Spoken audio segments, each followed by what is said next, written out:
and this mustard oil coming from the mustard seeds. So today what I taught you?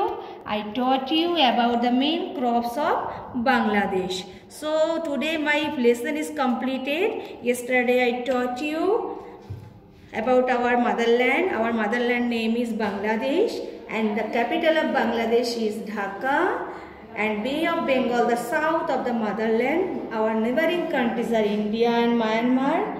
Then I taught you 8 divisions of the motherland and 5 main rivers also in our motherland. And today just now I taught you the main crops of Bangladesh. Already I taught you all the names. Now your homework is read the full lesson from the page number 16 and 17, learn by heart at least 5 times every day.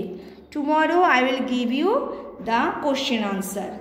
Okay? If anybody want to explain what you got from this lesson, you can send me through the WhatsApp also. The main points you just learn from the lesson, and you can send me the short speech about the motherland. Thank you. Have a good day.